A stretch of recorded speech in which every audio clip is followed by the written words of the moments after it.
mecánico electricista y él es del Colegio de Ingenieros. Vamos a recibirlo con un aplauso. Muchas gracias. Carlos, muy amable tenerte en el programa. Gracias.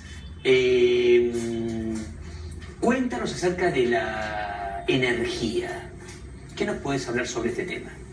Bueno, energía es un tema vital para la humanidad, ¿no? O sea, todo movimiento, todo cambio que se produce en nuestras vidas representa un consumo de energía. Y el desarrollo, la evolución del ser humano, el desarrollo histórico, cómo ha ido evolucionando, ha ido aparejado a su dominio sobre la energía, sobre las fuerzas de la naturaleza. Entonces, el ser humano, digamos, vino a la naturaleza como cualquier animal, con sus propias fuerzas. Esa era su fuente de energía, los alimentos finalmente. Su inteligencia le permitió ir captando la energía de otras fuentes, y esa fue su diferencia con las otras especies animales, y eso es el motivo de su evolución y su dominio sobre Por eso la transformación está clasificado en el corte, digamos, ser humano, y el otro quedó en animales. Y quedó en animales, ¿no? Claro, fue su inteligencia, pero el recurso al que echó mano fue la energía. La energía, lo que marcó la diferencia. Claro, cuando uno ve históricamente el desarrollo de las sociedades y le pone cifras al tema y cuantifica las cantidades de energía, se nota cómo el desarrollo social, el desarrollo humano, el desarrollo tecnológico ha ido aparejado al uso, a la extracción de enormes cantidades de energía, ¿no? Hoy vivimos en un mundo artificial. Es un mundo que hemos construido. Así no encontramos al planeta como especie humana. O sea, el planeta de hoy, el planeta en el que vivimos, el mundo en que vivimos es totalmente diferente. Está deteriorado. Tenemos ahí un activo y un pasivo. Y digamos, la profesión que fundamentalmente... O sea, somos responsables por cosas que no debemos hacer y también somos responsables por cosas que no estamos haciendo. Claro, sí, o sea, por acción y por omisión, ¿no? También hay de por medio muchos errores, muchas cosas que se hicieron con una visión corta, no una visión a mucho largo plazo. Quizás lo más notorio de eso es el perjuicio que se ha causado al ambiente, ¿no? Y la amenaza. Porque si el hombre es una amenaza para la Tierra, quien va a desaparecer no es la Tierra, quien va a desaparecer es el hombre. Sí. La naturaleza se va a encargar de desaparecerlo. Y muchas veces uno lo que teme es que andamos pues en ese camino. Entonces, ¿qué es lo que debemos hacer? Bueno, son grandes preguntas. Ahora, la primera pregunta, ¿vamos en ese camino? Sin duda. Sí vamos en un camino a destrucción, pero hay muchas cosas que se han ido corrigiendo, hay conciencia, yo diría especialmente en las nuevas generaciones, en las generaciones más antiguas que nacieron bajo otro molde, entienden los temas, pero les es difícil asimilarlos. Las generaciones más jóvenes que nacieron bajo ese nuevo mundo tienen una conciencia mucho más profunda y están dispuestas a hacer cambios mucho mayores, ¿no? Hay cosas que se están cambiando para bien. Por ejemplo, leí el caso de una persona, es un hombre bastante joven, 24 años, tiene un nivel de educación bastante alto, un nivel de inteligencia muy alto, es holandés. Y la tarea que se ha propuesto es limpiar los océanos de las enormes cantidades de basura que la especie humana ha metido en los océanos y que le hacen un daño terrible a la vida y que se refleja sobre la propia vida del ser humano. Y entonces es una tarea titánica. Totalmente, ¿y se puede? Pero sí.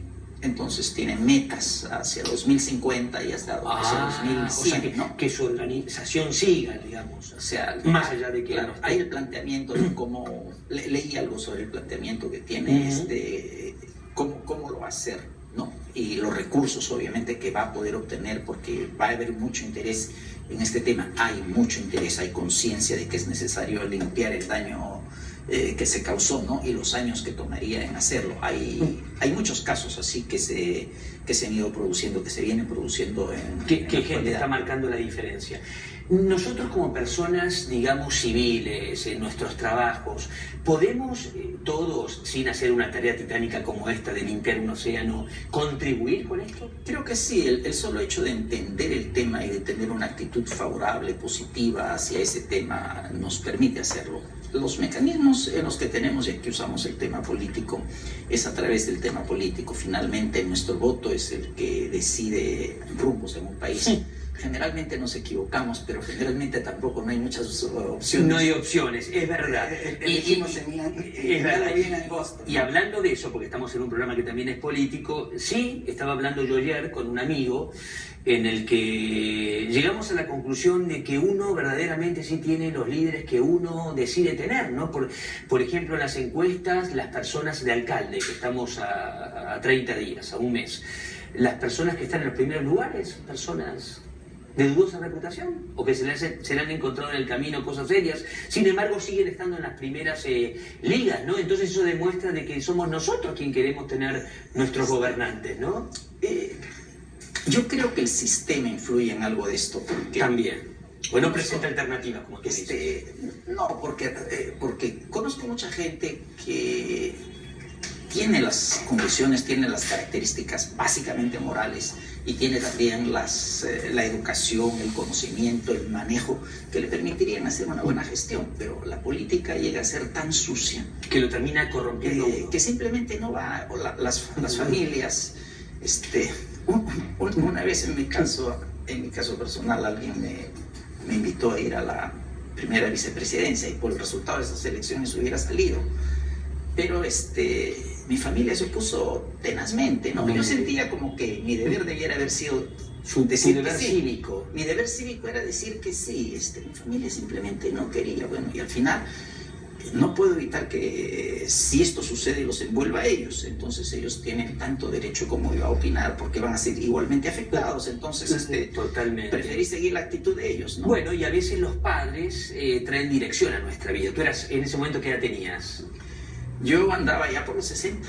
Ah, bueno, pero sin embargo la familia te dijo, mira, el hecho de que tomes la decisión tú es como que la tomásemos todos nosotros.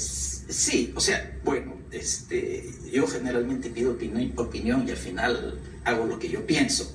Pero no lo que me da la gana, sino lo que pienso después de haber escuchado otros casos. Bueno, este es uno de los casos en los que preferí escuchar porque sentí que los derechos de ellos también estaban allí. Estaban en juego. Porque no si ellos tenían razón, lo que me ocurriese a mí les iba a ocurrir iba a también a ellos, repercutir ¿no? en la vida de ellos. Entonces, es que quien quiere entrar en política para esas cuestiones, uno tiene que forrarse y tratar de pasar por todas estas cosas. Entonces, lo que eso trae fatalmente para la sociedad es que estreche las opciones. Es verdad. Entonces, las opciones entre las que finalmente elegimos son las opciones que han pasado esas barreras. Y así resultan los candidatos que tenemos. Siempre hay honrosas excepciones, siempre hay algunas opciones mejores que otras, pero es el mecanismo de selección el que afecta, ¿no? Quedándonos un poco en este tema, ¿cómo ves el tema de las alcaldías? ¿Cómo ves a los que están postulando? ¿Qué percepción tenés? Pues lo están haciendo en una mala época. O sea, ellos no escogen la época, es la época que corresponde. Pero este año ha sido un año muy especial para el Perú. De verdad, ¿eh? O sea, todos sospechábamos lo que ocurría. Y me hace pensar cuando sucedió lo de los 90, la caída del régimen de aquel entonces. No, todos teníamos una idea de qué era lo que se estaba cocinando. No, pero muchos decíamos, pues son los chismes, son los estas medios. Cosas. Exacto. Un día aparecieron unos videos, hablo, sí, no de este año, sino hablo de fines de los 90. Sí. Un día aparecieron unos videos, esos videos nos mostraron que la realidad era mucho peor de lo que imaginábamos. ¿No? Entonces hubo una reacción muy fuerte. Desde esos años se habló de la corrupción y este año que hemos vivido ha habido que sacar a un presidente por las causas que todos conocemos, ¿verdad? Un Congreso que aún cuando mucha gente pensaba en la estabilidad, finalmente la magnitud de los hechos dijeron hay que sacar. Sí, ¿no? Parece que se quería, terminemos, hemos escogido. No se podía ya. Pero eso fue posible gracias a lo que vimos en el Congreso. Entonces hemos presenciado unos diálogos. Qué barro. Cuando nos ponemos a pensar que eso es el Congreso de la República y que el que maneja la justicia, ¿no es cierto? No, y luego el que maneja la justicia. Entonces, de los tres poderes del Estado, este año lo que hemos visto es un profundo nivel de corrupción en la sociedad peruana. O sea, quien ahora va a emitir su voto siempre se pregunta, ¿para qué me va a servir mi voto? ¿En qué voy a estar con mi voto? El 65-70%, los últimos estudios dicen que el peruano no sabe por quién votar. Estos pocos que están más o menos poniéndose en primer, segundo, tercer lugar, es sobre un 20% de la población, porque ya han decidido estar con él, porque lo han apoyado desde un comienzo, pero hay 70% de la población que no sabe si votar lisiado, en blanco, no tienen una idea porque no creen. No creen, porque si es político, porque es político y viene corrupto, y si no, se va a corromper. Sí. Por el sistema mismo que tú me estás hablando. Sí. Esa es la percepción, ¿no? Desgraciadamente. Pero bueno. Y por eso digo que las de este año son especiales. Son 3 acontecimientos que se han juntado en muy poco tiempo. Hay muchos candidatos, a muchos de ellos no se los conoce, se conoce muy poco de ellos, y alguno que tiene experiencia y que, digamos, fue probado en estas lides, pues eso fue muchos años atrás. Entonces las generaciones más jóvenes de repente ni lo conocieron. No lo conocen, claro. Y ya no es cuestión de mirar historia, entonces, bueno... Sí, el voto es secreto, pero vos sí estás decidido por quién vas a votar, aunque no sea la mayoría. ¿Vos tenés una decisión de voto? ¿O todavía perteneces a este grupo de personas que estás expectante o querés votar en blanco? Tengo entre muy pocos, ¿no? O sea, 2 o 3 opciones. No he definido por una finalmente, pero tengo entre 2 o 3 opciones, ¿no? ¿Y considerás, Carlos, de que volviste a recurrir al mal menor? Tristemente. Yo creo que ese es un sentimiento de la población. Una realidad. Creo que es que esto lo hemos arrastrado por muchos años. Totalmente. No, por muchos años anteriores. No es que necesariamente la realidad tenga que ser así, pero esa es la percepción. Pero vos pensás, pero si miramos un poquito con los presidentes de atrás, todos corruptos, ¿es una realidad? Hay algunas excepciones, okay. Que es importante recordarlas. Valentín Paniagua fue un hombre limpio. Totalmente. ¿Ya? Sin embargo, en las siguientes elecciones ni siquiera pasó la primera vuelta y se retiró con cerca de 70% de aprobación. Fernando Belaúnde fue 2 veces presidente, y Fernando Belaúnde, expresidente, él iba a comprar pan a la panadería y nunca tuvo miedo de que le pasase nada ni nadie. Tenía la conciencia tranquila. Creo que no lo supimos apreciar. Creo que cuando él fue presidente le hicimos muchísimas críticas, porque o sea, por una pasividad de repente. A ver, lo que yo iba hablando en la mañana con alguien, me decía, haciendo un análisis de los alcaldes que están postulando, se ha entornado muy interesante, Carlos. Hablando de la energía, hemos pasado esto, así, muy placentero hablar contigo, de verdad. Decíamos que esto es el don y el carácter. Por ejemplo, muchos dicen... No voy a dar nombres, o voy a decir, por ejemplo, Humberto Lay, para mí es un candidato que en lo que respecta a honestidad es el idóneo, pero de golpe se argumenta de que le falta carácter, que le falta personalidad, que ya es un poco avanzado de edad, entonces prefieren buscar un tipo con mayor capacidad de determinación, pero de golpe no es tan íntegro. Entonces a veces pienso que lo de Paniagua y lo del señor Paniagua y lo del señor Belaúnde está encasillado entre los hombres íntegros, pero que no pincharon ni cortaron mucho, pero sí fueron íntegros.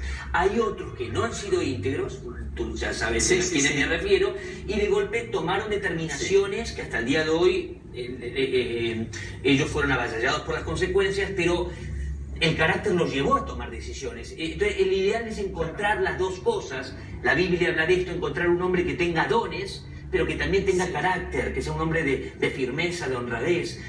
No encontramos estas dos cosas. O sea, las percepciones a veces son engañosas. Yo me acuerdo sobre Fernando Belaúnde, conversé con una persona que es amigo mío y que fue ministro de él. Y lo conocía bastante bien porque lo conocía de cerca, paraba con él. Era un hombre de carácter, era un hombre que mandaba. Pero no se refleja en el país, no se refleja. No se mira para afuera. No se refleja para afuera, pero no significa que eso no esté para adentro. O sea, porque los buenos modales a veces se confunden con falta de carácter. No, y lo cortés no quita lo valiente, de ahí viene el dicho. No, pero me refiero a que de golpe tienen carácter, pero no son agresivos en la toma de decisiones, en lo que respecta al país. Por eso hablan de que estos gobiernos han sido muy honrados, pero se ha hecho muy poco. De golpe, no es, cuando me refiero a carácter, me refiero a la parte, no que no tengan personalidad, no que no sepan decir que no, sino visionaria. Difícilmente encontramos una persona honrada y visionaria. Bueno, yo particularmente sí conozco a alguien que tiene esas cualidades, que es Claudio Sola, porque es mi amigo de toda la vida, pero digo, es difícil encontrar a alguien que reúna estos dos. Y ahí es donde yo a veces pienso... Sí, es difícil, ¿ya? No existe la perfección. No existe la perfección. Entonces uno tiene que mirar entre varias opciones. Yo creo que esas dos opciones, la honestidad me parece un tema fundamental. Totalmente, ojo, la integridad. Ojo que la honestidad y la integridad de la cabeza no garantiza la del conjunto. Totalmente. Porque uno tiene que ver que... ¿Con quién se rodea? Hay unas ramificaciones totalmente enormes, y uno puede alcanzar a conocer bien a un determinado número de personas, pero no a toda la cantidad de personas que entran en un aparato público. Y en un aparato público muchas personas deben haber vivido esas experiencias cuando van en algo y le piden algo que no debe ser. Seguro. Entonces miran y le dicen, es el de arriba. Y no es el de arriba. Y no es el de arriba. En una persona... Y no hay forma de ir y preguntarle... eso nunca se va... Exacto. Esas cosas. Y la visión también me parece un tema importante, claro. La determinación para las decisiones es también importante, aunque... yo recuerdo un dicho que dice, líbrame del agua mansa que de la brava me libro yo. Es verdad, más vale malo conocido que bueno por conocer. A veces las apariencias engañan. Es verdad. Sí. Carlos, ha sido un placer, la verdad, haberte tenido en el programa. Muchísimas gracias. Me gustaría que no sea ni la primera ni la última vez, sería bueno que lo podamos tener, porque yo creo, sí es diverso. Se puede, es un gran analista, yo creo que no sé ni él lo sabe. Es un gran analista de todo, social, político, económico, y muy atinado y muy cauto. Gracias por estar con nosotros. Muchísimas gracias, me encantó la conversación. A mí también. Que Dios te bendiga. Gracias. El gusto ha sido todo mío que estés con nosotros. Gracias. Bueno,